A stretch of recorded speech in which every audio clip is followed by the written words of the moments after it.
방문 요양 태그 종합 9번째 장시간 근무 시 태그 찍는 방법에 대해서 설명을 드리도록 하겠습니다. 안녕하십니까? 고향과 일산에서 아들과 딸의 정성과 사랑으로 노인분들을 돌봐드리고 있는 아들딸 방문 요양의 대표 배종일입니다. 이번 동영상에서는요, 6시간이나 8시간 등 장시간 근무할 때 시작과 종료 태그 찍는 방법에 대해서 알려드리도록 하겠습니다. 네, 장시간 근무의 기준이 뭔지 설명을 좀 드리도록 하겠습니다. 3등급에서 4등급 어르신은 210분 이상 근무 시에 장시간이라고 하고요. 1등급에서 2등급 어르신은 300분 이상 근무 시 장시간 근무라고 합니다. 네, 5등급 치매 어르신은 근무 시간이 120분 이상 180분 이하 2시간에서 3시간만 가능해 가지고요. 장시간 근무가 불가능하다는 점도 알아두시면 좋겠습니다. 지금부터 요양보호사님들이 장시간 근무했을 때 태그를 찍는 방법에 대해서 설명을 드리도록 하겠습니다. 네, 핸드폰을 켜고 스마트 장기 요양을 누릅니다. 네, 이때 그 와이파이는 꺼져 있어야 되고 NFC는 기본 모드로 켜져 있고 데이터 통신도 켜져 있고 위치도 켜져 있어야 되겠죠. 자, 비밀번호 입력합니다. 스마트폰을 태그에 접촉하세요. 네, 태그에 접촉하겠습니다. 저 같은 경우는 이 NFC 위쪽에 있어서 위쪽을 갖다가 태그를 하고요.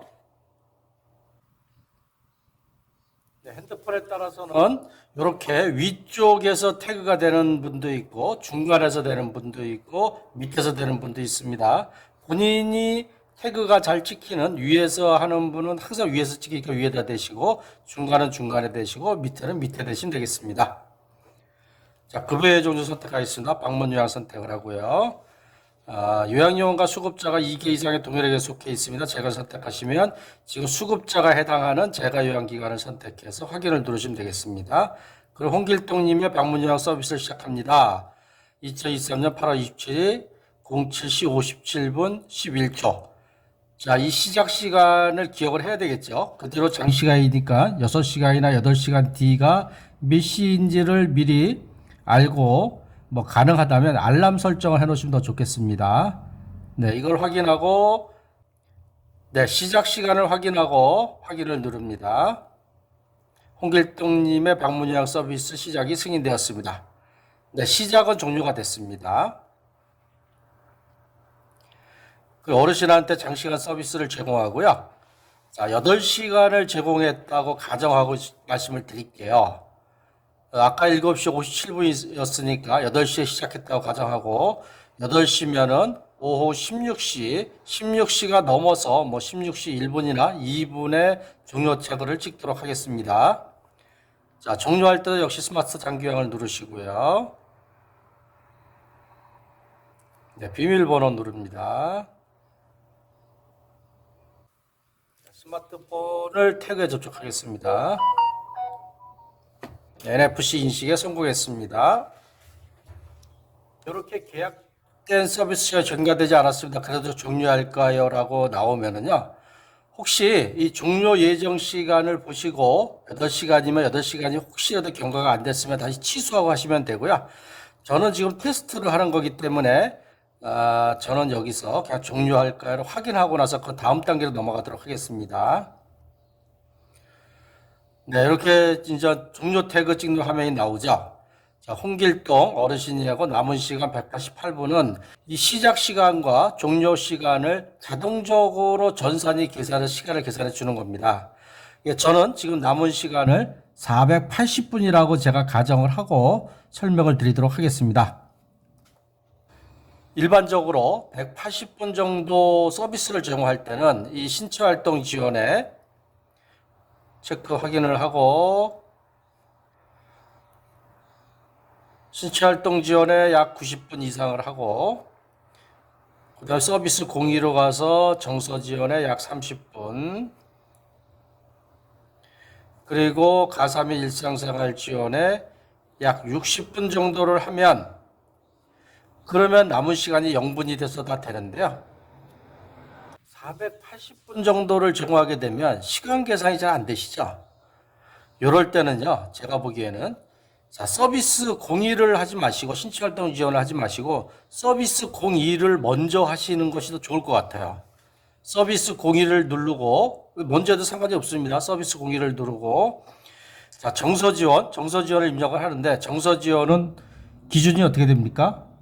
정서지원의 기준은 정서지원은 1회 방문당 최대 60분 범위 내에서 제공하여야 한다. 이렇게 돼 있어요. 그러니까 무슨 얘기냐면 1회 방문이라는 거는 3시간을 계속해도 1회 방문이고 6시간을 해도 1회 방문이고 8시간을 계속해도 1회 방문입니다. 뭐 장시간 서비스를 제공하면서 정서 지원을 좀 많이 제공했더라도 이 의사소통 도움조 정서 지원은 60분 이 범위 내에서만 제공해야 돼요. 그러니까 60분을 초과하시면 안 돼요. 그러니까 최대가 60분이기 때문에 저 같은 경우는 60분을 초과하지 않게끔 50분만 기록하도록 하겠습니다.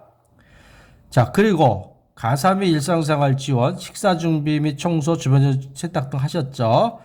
자, 제공 시간. 가사, 여기도 원칙이 있는데요. 요 가사, 식사 준비 및 청소, 주변 정리 정도 세탁을 가사 활동 지원이라 그래요. 이 가사 활동 지원은 1회 방문당 최대 90분의 범위 내에서 제공하도록 노력해야 한다. 이렇게 됐어요. 이거는 노력해야 한다라고 하지만 실질적으로 90분을 넘기지 마십시오. 이런 의미로 보셔야 됩니다. 혹시라도 이 개인활동 지원, 예출 시 동행이라든지 산책이라든지 또는 병원 동행이 있다 그러면 90분을 넘어서야 되지만 장시간 8시간을 제공하면서도 외출이나 병원 동행이 없다고 해서 이 가사활동 지원만 있는 경우에는 90분을 넘기지 않는 게 좋아요. 최대가 90분이니까 저 이거 80분 정도를 하겠습니다. 네, 그러면 정서 지원을 50분을 제공하고 가사 및 일상생활 지원을 80분을 제공했으면 이거 두 개 합하면 얼마죠? 130분이죠. 그러면 저희가 480분의 서비스를 제공했기 때문에 480분 빼기 130분 하면 얼마죠? 350분이죠. 350분이 남지 않았습니까? 그래서 다시 서비스 01로 가서 신체활동 지원에 개인위생, 몸 씻기, 식사도움 제공하고 체위 변경, 뭐 이동동, 화장실 이용이 다 제공하고 제공 시간을 얼마로 해야 되나요? 자, 350분. 나머지 시간을 다 기록하시면 되겠습니다. 자, 그러면 이 서비스 01에서 이 신체활동 지원에 350분을 갖다가 입력을 하고 그 다음에 서비스 02에서 정서지원 50분 입력하고 정서지원은 60분을 넘기면 절대로 안 됩니다. 그 다음에 가사 및 일상생활 지원에서도 식사 준비, 청소 및 주변 정리 정도만 했다 그러면 90분을 넘기시면 안 되고요. 그 다음에 개인활동 지원이 있으면 90분을 그때 넘겨도 됩니다. 그렇게 다 입력을 하고 나니까 남은 시간이 0분이죠. 이 남은 시간이 꼭 0분이 돼야 된다. 이걸 기억을 좀 하셔야 돼요. 만약에 다 기록을 했는데도 남은 시간이 1분 정도 남았다 그러면 이런 경우는 이 가사 및 일상생활도 90분까지 가능하기 때문에 요거를 80분이 아니라 81분에서 90분을 넘지 않는 선에서 입력을 하면서 남은 시간이 0분이 돼야지만이 문제가 없습니다. 네, 다음을 누르시고요. 자, 변화 상태, 신체 기능, 식사 기능, 인지 기능, 배변 변화 있는데 자, 신체 기능, 식사 기능 유지로 기본적으로 세팅이 되어 있기 때문에 별다른 변화가 없으면 유지로 놔두시고요. 근데 신체 기능 호전돼서 호전 누르시고 식사를 잘못하시면 악화, 인지 기능도 유지면 유지. 그 다음에 배변 변화의 대변 실수, 소변 실수는 선생님이 근무하는 시간 동안에 대변 실수가 있었냐, 소변 실수가 있었나요? 이분 같은 경우는 소변 실수가 한 번 있다고 제가 하겠습니다. 완료. 자, 이렇게 하고 다음을 기록합니다. 그 다음에 특이사항이죠. 특이사항은 뭡니까? 어르신이 신체적, 정신적으로 특이사항이 있거나 또는 장시간 근무했거나 휴일 근무했거나 이런 경우에 특이사항을 적는 겁니다. 그 특이사항을 적도록 하겠습니다. 어르신이 건강이 악화되어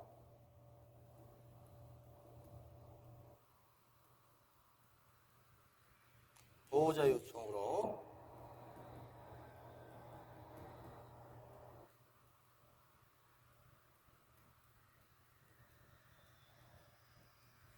장시간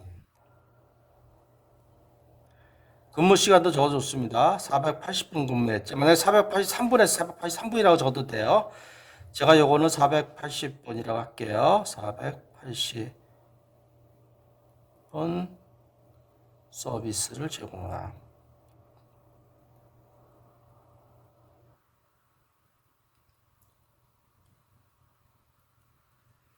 자, 이렇게 했습니다. 자, 글자판 사라지게 하려면 요 역삼각형 누르시면 됩니다. 자, 작성 완료하셨어요. 잘하셨습니다. 자, 요양요원 서명, 요양보호사님 성함 쓰도록 하겠습니다. 저는 박요양이라고 쓰겠습니다. 확인 누르시고요. 자, 어르신 서명이죠. 어르신 성함이 홍길동이면 홍길동으로 쓰시고, 이거 어르신이 원래 써야 됩니다. 어르신이나 보호자가 써야 되는데 쓸 수 없는 상황이면 생략하를 누르시면 돼요. 자, 쓸 수 있으면 쓰시고 확인을 누릅니다. 그러면 방문 요양 서비스 시간을 전송합니다. 시작 시간하고 종료 시간이 나오죠. 그러면 시작 시간을 몇 시에 찍었고 종료를 몇 시에 찍어서 8시간이 경과했구나. 이 확인한 다음에 확인을 누르시면 됩니다. 확인. 홍길동의 방문 요양 몇 시간이 전송됐습니다. 이렇게 나오면 장시간 태그 찍는 것이 정상적으로 완료가 잘 됐고요. 오늘 하루 장시간 근무하신 양 수고했으니까 어르신한테 내일 다시 오겠습니다. 인사를 드리고 즐거운 마음으로 퇴근하시면 되겠습니다. 이렇게 장시간도 태그 찍는 거는 일반 180분이나 240분 찍는 거나 거의 변화가 없어요. 단지 6시간이나 360분 또는 8시간 480분을 찍으시면 이 가능한 한 많은 시간은 신체활동 지원을 해주시고 신체활동 지원에 쓰시고요. 정서 지원은 60분을 초과해서, 그러니까 60분을 초과해서 기록하면 안 된다는 거하고, 그 다음에 가사활동 지원만 했으면 90분을 초과하셔서는 안 되고, 가사 및 일상생활 지원에서 만약에 외출동행이나 또는 병원에 다녀오셨으면 그때는 90분을 넘기셔도 되는데, 꼭 그럴 때는 그 특이사항에 어르신을 모시고 산책을 다녀왔다거나 또 어르신을 모시고 병원을 다녀왔다는 것을 특이사항에 적어주시는 게 좋습니다. 장시간 480분 제공한다고 해서 신체활동 지원만 할 수 있냐, 어르신하고 얘기 120분 했다 라고 해서 정서시간 120분 적으시면 안 되고요. 또 그날 대청소를 하면서 가사활동만 했는데 3시간 했다, 그래서 그걸 180분 적으시면은 가사활동 지원은 꼭 안 되는 건 아니지만 나중에 90분 이내에서 제공하도록 노력해야 한다라는 것을 갖다 지키지 않았기 때문에 나중에 공단에서 소명해 주세요 이럴 수도 있어요. 왜 이날은 가사활동 지원만 하면서 3시간 동안 가사활동 지원을 어떤 내용을 하셨나요? 왜 하셨나요? 자료 제출하고 소명해 주세요 할 수 있기 때문에요. 가능한 한 이렇게 태그 찍으시면서 문제 없도록 작성하시는 것이 요양보호사님도 좋고 또 저희 센터도 좋다는 점을 꼭 좀 기억해 주시면 고맙겠습니다. 네, 지금까지 고양과 일산 파주 지역의 방문요양 전문업체인 아들딸 방문요양의 대표 배종일이었습니다. 아들딸 방문요양은요, 고양과 일산 파주 지역에서 아들과 딸의 정성과 사랑으로 어르신들을 돌보고 있습니다. 고양과 일산 파주 지역의 노인분이 등급 신청을 하신다거나 방문요양 서비스, 치매돌봄 서비스, 가족요양 서비스가 필요하시면 언제든지 전화 주시면 친절하게 도움을 드리도록 하겠습니다. 네, 항상 건강하고 행복하십시오. 감사합니다.